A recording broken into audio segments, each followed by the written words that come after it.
Oh, c'est l'heure du combat. Africa, libéré, libéré, libéré. Libéré, libéré, libéré. Africa, libéré, libéré, libéré. Africa, libéré, libéré, libéré. Africa, libéré, libéré, libéré. Africa, libéré, libéré. La session ordinaire du Conseil des ministres s'est tenue ce jeudi 26 janvier 2023 de 10h à 12h sous la haute autorité de son Excellence, Monsieur le Président du CNRD, Président de la Transition, chef de l'État, chef suprême des armées, le colonel Mamadi Doumbouya. Les points suivants étaient inscrits à l'ordre du jour. Message de son Excellence, Monsieur le Président de la Transition, compte rendu de la session ordinaire du Conseil interministériel du mardi 24 janvier 2023, décision du Conseil des ministres divers. Au titre de son message, à l'entame de son traditionnel message, son Excellence Monsieur le Président de la Transition a fermement instruit les membres du gouvernement d'inviter à bref délai les cadres relevant de leurs départements respectifs nommés par décret à se soumettre à l'obligation de prestation de serment. Désormais, dira le chef de l'État, cet exercice républicain a lieu tous les vendredis. Par ailleurs, deux points principaux étaient aussi contenus dans le message du chef de l'État. L'opérationnalisation des directions préfectorales des travaux publics, l'accompagnement et le suivi des travaux et projets des départements ministériels en cours d'exécution à l'exercice 2023, annexé d'un document de synthèse et d'un chronogramme d'exécution.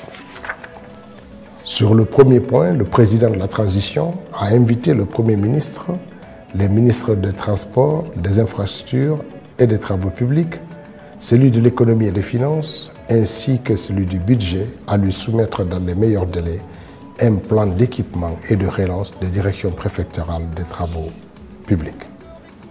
À cet effet, le chef de l'État a instruit de mettre à disposition le solde du fonds d'entretien routier et toutes les autres entités mobilisatrices des ressources pour les travaux publics.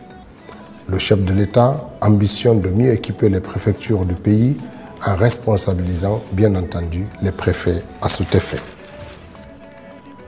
Le second point du message du chef de l'État relatif au suivi des travaux d'infrastructure et des projets au sein des départements ministériels relève du respect du principe de transparence dans la gestion des deniers publics, mais aussi celui qui consiste à avoir une certaine visibilité sur leur exécution. À cet effet, le président de la transition a instruit les ministres à lui faire parvenir par courrier la liste des travaux et projets en cours d'exécution et ceux budgétisés pour l'exercice 2023. Cette liste doit être accompagnée d'un document de synthèse de 2 pages au maximum pour chaque projet indiquant le niveau d'avancement, les retards, les difficultés et les chronogrammes d'exécution. Compte rendu de la session ordinaire du Conseil interministériel du mardi 24 janvier 2023. Monsieur le Premier ministre, chef du gouvernement, le Dr Bernard Goumou, a articulé son message autour de 4 points, à savoir le message fort du président de la transition lors du dernier Conseil interministériel, Conseil des ministres, la mise à disposition à des sociétés des domaines pour la construction de leurs sièges sociaux à l'intérieur du pays, les nominations à des postes vacants de l'administration tant à Conakry qu'à l'intérieur du pays. Le respect des procédures de soumission des communications en Conseil interministériel. S'agissant du premier point relatif au message fort du chef de l'État, le Premier ministre a rappelé que son Excellence, Monsieur le Président de la Transition, a invité les membres du gouvernement lors du dernier Conseil des ministres à rester dans l'équilibre de la serviabilité du pays. S'inscrivant dans cette logique, le chef du gouvernement a à son tour invité les membres du Conseil à la vigilance, car selon lui, certaines personnes mettront tout en œuvre pour fragiliser la cohésion gouvernementale. Pour ce faire, il a sollicité des membres du Conseil une union sacrée dans toutes les activités gouvernementales en restant soudés et solidaires. Toutes les préoccupations doivent être débattues seulement en Conseil interministériel, a-t-il indiqué. Concernant le deuxième point relatif à la mise à disposition à des sociétés des domaines pour la construction de leurs sièges sociaux à l'intérieur du pays, le chef du gouvernement a affirmé que dans le cadre de la mise en œuvre de cette instruction présidentielle, il présidera vendredi 27 janvier 2023 une séance de travail avec les ministres en charge des mines, des postes et télécommunications, de l'habitat, du commerce, ainsi qu'avec le gouverneur de la BCRG. S'agissant du troisième point relatif aux nominations à des postes vacants de l'administration tant à Conakry qu'à l'intérieur du pays, le Premier ministre a demandé à chaque ministre de veiller à meubler rapidement le cadre organique de son ministère. Toutefois, pour une utilisation judicieuse des ressources, le chef du gouvernement a instruit d'éviter de proposer un cadre déjà nommé dans un autre ministère sans l'avis de son homologue. Le Premier ministre a mentionné que dans certains cas, l'accord de la présidence de la République serait même nécessaire.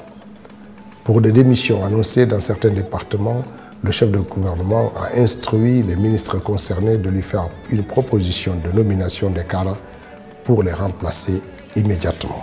Pour finir, le chef du gouvernement a attiré l'attention du Conseil sur le respect scrupuleux des procédures de soumission des communications en Conseil des ministres, car pour lui, certains sujets proposés souffrent de structuration ou encore arrivent en retard.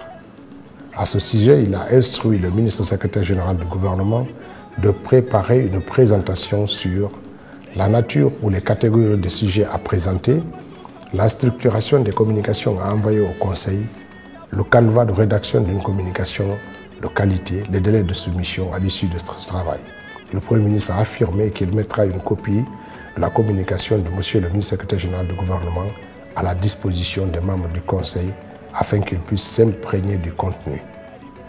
Au titre des communications, le ministre du Travail et de la Fonction publique a fait une communication relative au projet d'adhésion de la Guinée à la conférence interafricaine de la prévoyance sociale.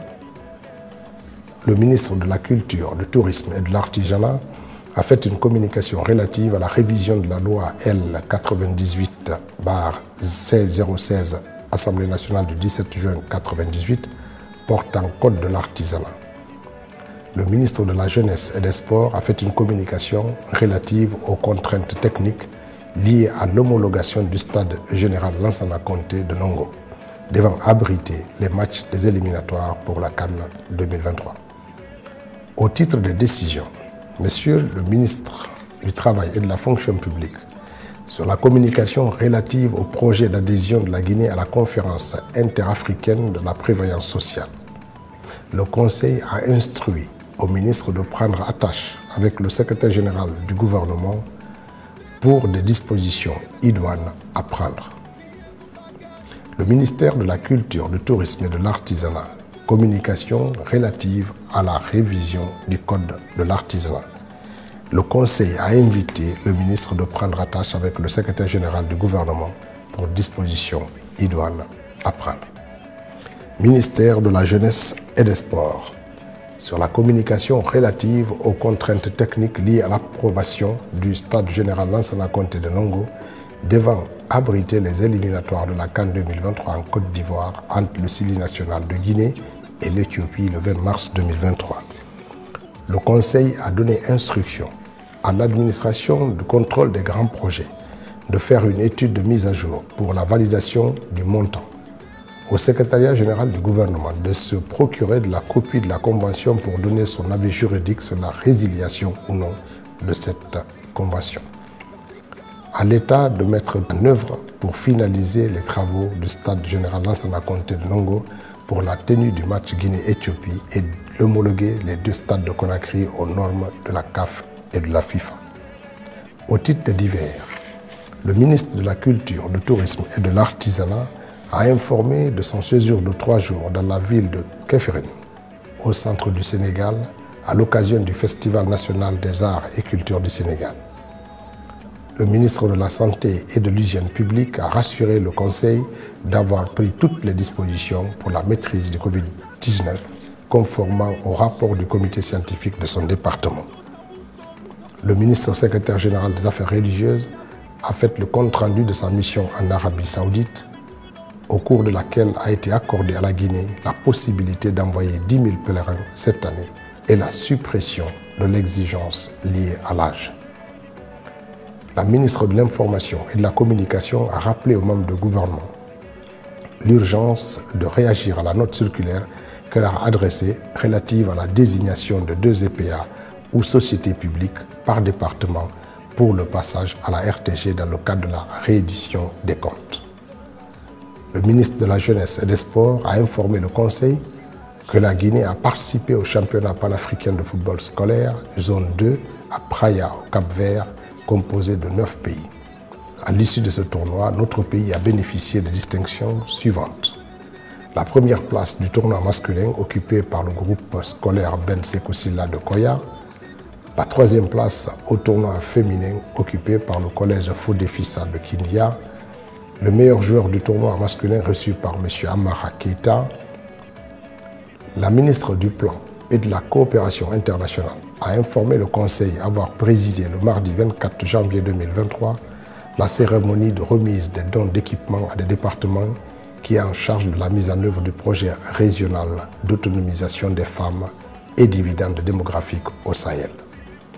Elle a rappelé que ce projet qui bénéficie de l'appui financier de la Banque mondiale, de l'Organisation ouest-africaine pour la santé et de l'appui technique du Bureau régional du Fonds des Nations Unies pour la population a pour but d'accélérer la transition démographique et réduire les inégalités de genre. Il vise pour cette première étape à soutenir 474 590 filles de la tranche d'âge 10-19 ans.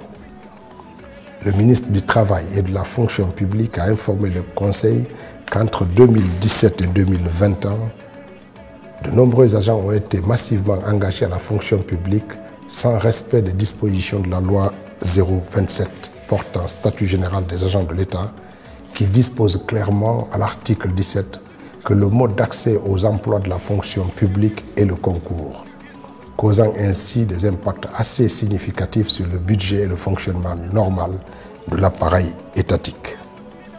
Il s'agit entre autres des agents décédés en activité depuis plusieurs années non radiés des fichiers de gestion administrative avant l'avènement du CNRD.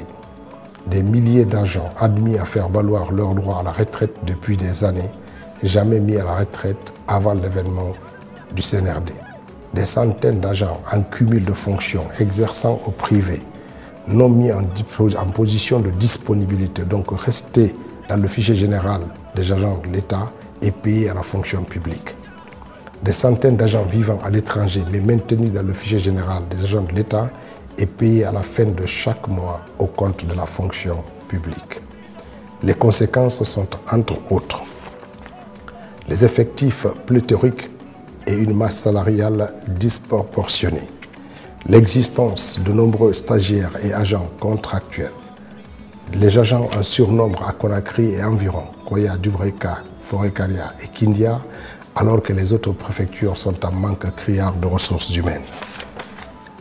Enfin, il a indiqué que cette situation a causé une saignée financière de l'ordre de plus de 32 milliards par mois qu'il faut impérativement stopper par tous les moyens. Conakry, le 26 janvier 2023, le Conseil des ministres.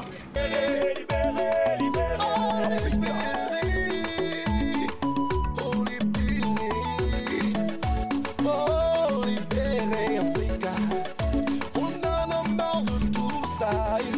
On en a